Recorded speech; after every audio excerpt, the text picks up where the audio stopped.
The 2026 Zona Formula One season has arguably been won before a single engine has ever turned a wheel on a racetrack. In the high-stakes world of elite engineering, the most lethal weapon isn't a faster front wing or a clever suspension. It's a superior reading of a flawed rule book, while the rest of the grid has been scrambling just to survive the transition to sustainable fuels.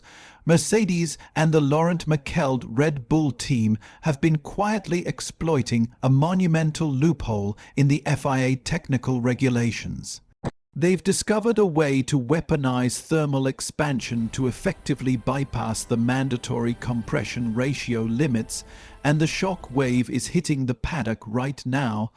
The FIA has officially given them the green light.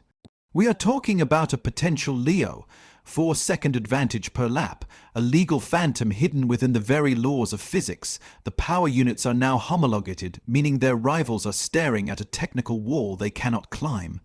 Today, we go deep into the thermal expansion scandal to understand how Brackley and Milton Keynes just outsmarted the entire sport.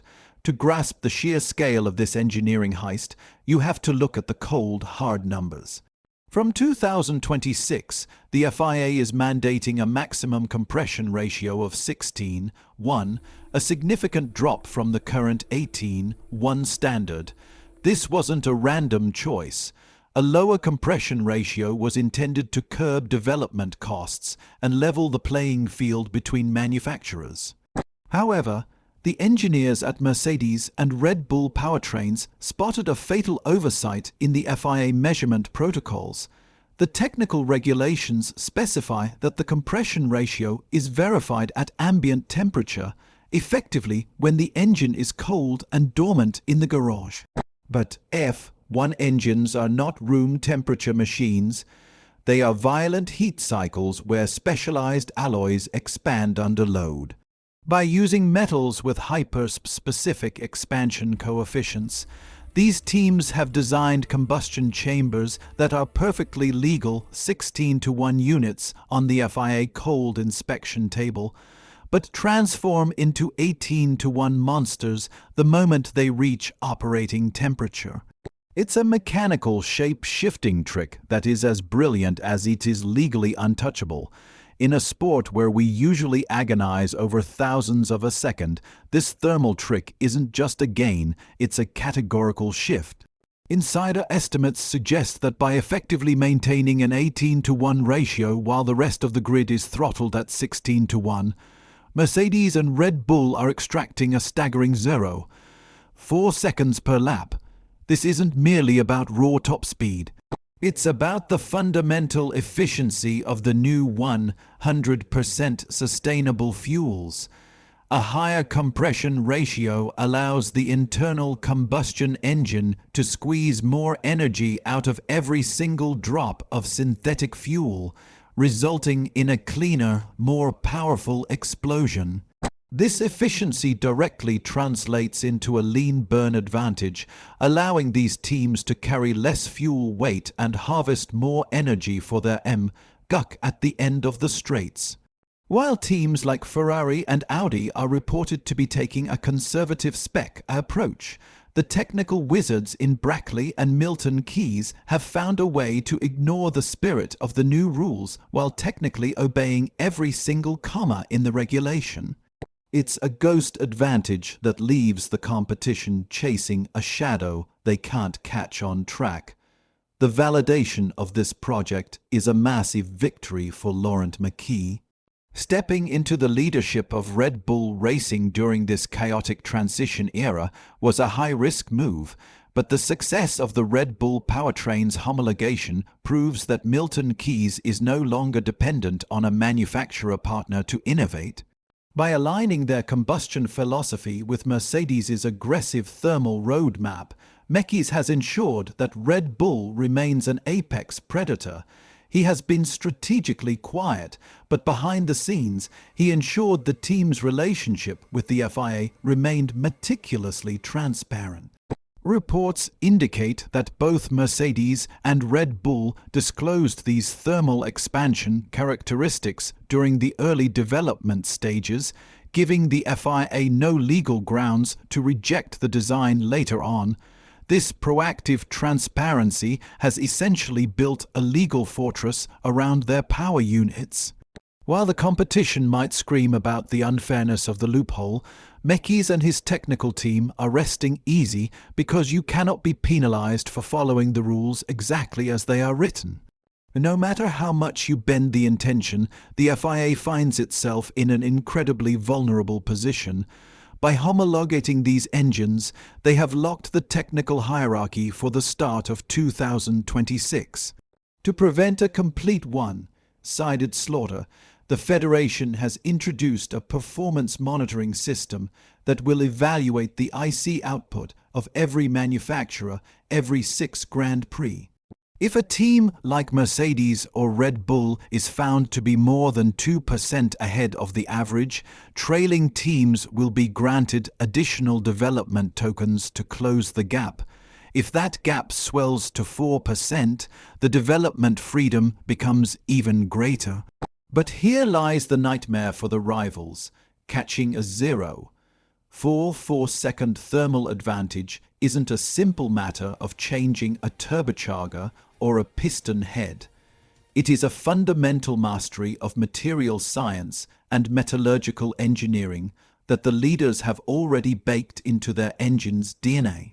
The FIA can grant all the development time in the world, but they cannot grant the ingenuity required to reverse engineer a shape-shifting combustion chamber. Ferrari and Audi are now in a frantic race against time to find their own material loophole before the 2026 title is decided by physics alone. While the lights are green at the factories in Brackley and Milton Keynes, the political atmosphere in the paddock is reaching a toxic boiling point. We are moving toward a 2026 season that will be defined by lawyers as much as drivers. Some manufacturers are reportedly preparing a strategy of rolling protests, planning to challenge the legality of these engines at every single Grand Prix. Their argument is centered on the idea that even if the cold check is 16-1, any intentional increase in compression through thermal management during a race session should be classified as a dynamic infringement of the rules.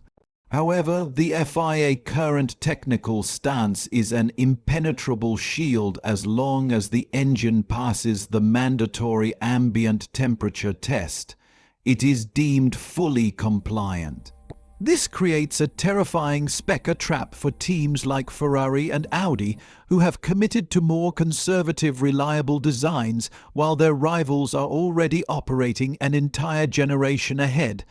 The 2026 season won't just be about who has the fastest driver.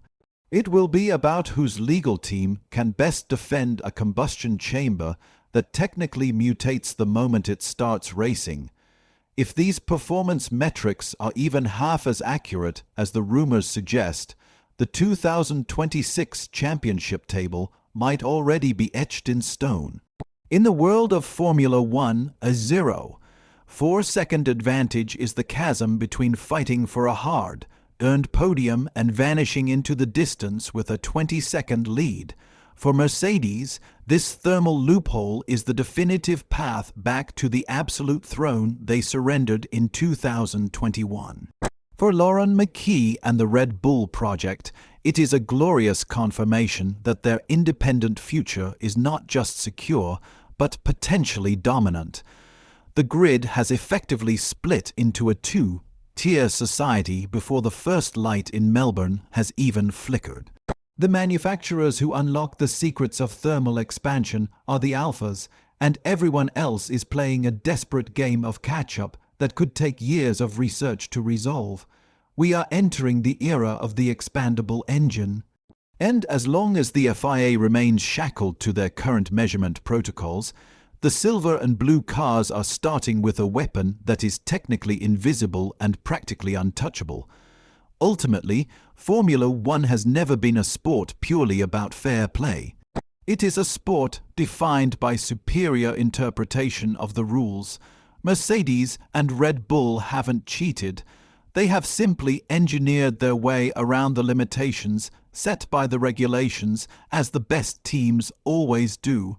By effectively weaponizing what many are now calling the thermal loophole, they've gained a strategic advantage that could shape the competitive order for years, not just seasons to come.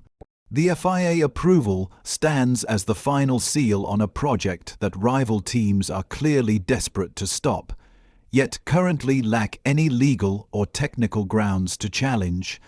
The 2026 revolution hasn't just begun. It may already be tilted in favor of those who mastered the rulebook first, and it now seems the checkered flag has been claimed long before the lights have even gone out. So, what do you think? Is this a triumph of brilliant material science and engineering ingenuity, or a move that risks undermining the competitive spirit the new regulations were meant to protect? Share your thoughts in the comments below. This is Formula Perspective, where the future is getting hotter. Subscribe to stay ahead of the technical war, and we'll see you in the next deep dive analysis.